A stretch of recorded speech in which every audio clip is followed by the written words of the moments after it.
Hello दोस्तों और प्यारे बच्चों। आज की कहानी बड़े ही मज़ेदार और सीख से भरी हुई है। तो चलिए इस कहानी को शुरू करते हैं। ध्यान से सुनिए और इस चैनल को लाइक, शेयर और सब्सक्राइब ज़रूर करें ऐसे ही मज़ेदार कहानियों के लिए। तो आज की कहानी की टाइटल है रंगा सियार। एक बार की बात है कि एक सियार जंगल में एक पुराने पेड़ के नीचे खड़ा था। पूरा पेड़ हवा के तेज झोंके से गिर पड़ा। सियार उसकी चपेट में आ गया और बुरी तरह घायल हो गया। वह किसी तरह घिसटता अपनी मान तक पहुंचा। कई दिन बाद वह मान से बाहर आया। उसे भूख लग रही थी। शरीर कमज़ोर हो गया था। तभी उसे एक खरगोश नज़र आया। उसे दबोचने के लिए वह झपटा। सियार कुछ दूर भागकर हाँफने लगा। उसके शरीर में जान ही कहाँ रह गई थी। फिर उसने एक बटेर का पीछा करने की कोशिश की, जहाँ भी वह असफल रहा। हिरन का पीछा करने की तो उसकी हिम्मत भी न हुई। वह खड़ा सोचने लगा। शिकार वह कर नहीं पा रहा था। भूखों मरने की नौबत आई ही समझो। क्या किया जाए? वह इधर उधर घूमने लगा, पर कहीं कोई मरा जानवर नहीं मिला। घूमता घूमता वह एक बस्ती में आ गया। उसने सोचा शायद कोई मुर्गी या उसका बच्चा हाथ लग जाए। सो वह इधर उधर गलियों में घूमने लगा। तभी कुत्ते भौं भौं करते उसके पीछे पड़ गए। सियार को जान बचाने के लिए भागना पड़ा। गलियों में घुसकर उनको छकाने की कोशिश करने लगा, पर कुत्ते तो कस्बे की गली गली से परिचित थे। सियार के पीछे पड़े कुत्तों की टोली बढ़ती जा रही थी और सियार के कमज़ोर शरीर का बल समाप्त होता जा रहा था। सियार भागता हुआ रंगरेजों की बस्ती में जा पहुंचा। वहां उसे एक घर के सामने एक बड़ा ड्रम नज़र आया। वह जान बचाने के लिए उसी ड्रम में कूद पड़ा। ड्रम में रंगरेज ने कपड़े रंगने के लिए रंग घोल कर रखा था। कुत्तों का टोला भौंकता चला गया। सियार सांस रोककर रंग में डूबा रहा। वह केवल सांस लेने के लिए अपनी थूथनी बाहर निकालता। जब उसे पूरा यकीन हो गया कि अब कोई खतरा नहीं है तो वह बाहर निकला। वह रंग में भीग चुका था। जंगल में पहुंचकर उसने देखा कि उसके शरीर का सारा रंग हरा हो गया है। उस ड्रम में रंगरेज ने हरा रंग घोल रखा था। उसके हरे रंग को जो भी जंगली जीव देखता वह भयभीत हो जाता। उनको खौफ से कांपते देखकर रंगे सियार के दुष्ट दिमाग में एक योजना आई। रंगे सियार ने डरकर भागते जीवों को आवाज़ दी, भाइयों भागो मत, मेरी बात सुनो। उसकी बात सुनकर सभी जानवर ठिठके।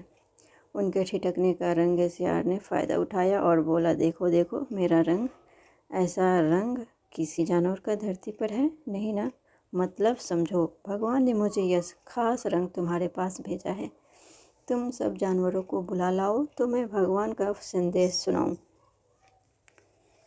उसकी बातों का सब पर गहरा प्रभाव पड़ा। वे जाकर जंगल के दूसरे सभी जानवरों को बुला कर लाए।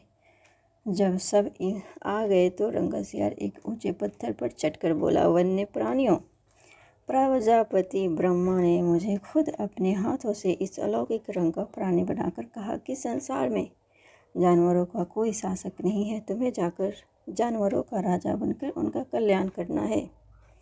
तुम्हारा नाम सम्राट ककुदुम होगा। तीनों लोगों के वन्य जीव तुम्हारी प्रजा होंगे। अब तुम लोग अनाथ नहीं रहे। मेरी छत्र छाया में निर्भय होकर रहो। सभी जानवर वैसे ही सियार के अजीब रंग से चकराए हुए थे। उसकी बातों ने तो जादू का काम किया। शेर, बाघ व चीते की भी ऊपर की सांस ऊपर और नीचे की सांस नीचे रह गई। उसकी बात काटने की किसी में हिम्मत न हुई। देखते ही देखते सारे जानवर उसके चरणों में लौटने लगे और एक स्वर में बोले, हे ब्रह्मा के दूत, प्राणियों में श्रेष्ठ ककुदुम, हम आपको अपना सम्राट स्वीकार करते हैं। भगवान की इच्छा का पालन करके हमें बड़ी प्रसन्नता होगी। एक बूढ़े हाथी ने कहा, हे सम्राट, आप हमें बताइए कि हमारा क्या कर्तव्य है। रंगा सियार सम्राट की तरफ पंजा उठाकर बोला, तुम्हें अपने सम्राट की खूब सेवा और आदर करना चाहिए। उसे कोई तकलीफ नहीं होनी चाहिए। हमारे खाने पीने का सही प्रबंध होना चाहिए। शेर ने सिर झुकाकर कहा, महाराज ऐसा ही होगा, आपकी सेवा करके हमारा जीवन धन्य हो जाएगा। बस सम्राट ककुदम बने रंगे सियार के शाही ठाठ हो गए और राजसी शान से रहने लगा। कई लोमड़ियाँ उसकी सेवा में लगी रहती, भालू पंखा झुलाता, सियार जिस जीव का मांस खाने की इच्छा जाहिर करता उसकी बलि दी जाती।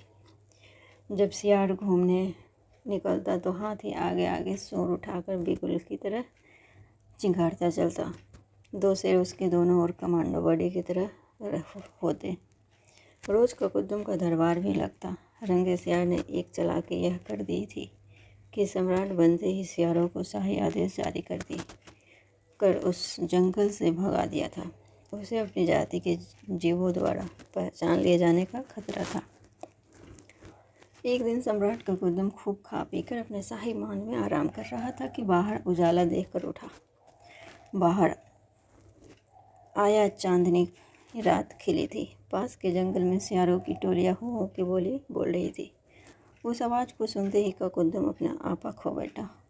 उसके अंदर के जन्मजात स्वभाव ने जोर मारा और वह भी मुंह चांद की ओर उठाकर और सियारों के स्वर में स्वर मिलाकर हूँ हूँ करने लगा। शेर और बाघ ने उसे हूँ हूँ करते देख लिया। फिर चौंके बाघ बोला, अरे यह तो शियार है, हमें धोखा देकर सम्राट बना रहा, मारो नीच को। शेर और बाघ उसकी ओर लपके और देखते ही देखते उसका तिया पांचा कर डाला। तो दोस्तों इस कहानी से हमें यह सीख मिलती है कि नकलीपन की पोल देर या सवेर जरूर खोलती है। तो धन्यवाद इस कहानी को सुनने के लिए और मेरे चैनल को सब्सक्राइब करें। Thanks for watching.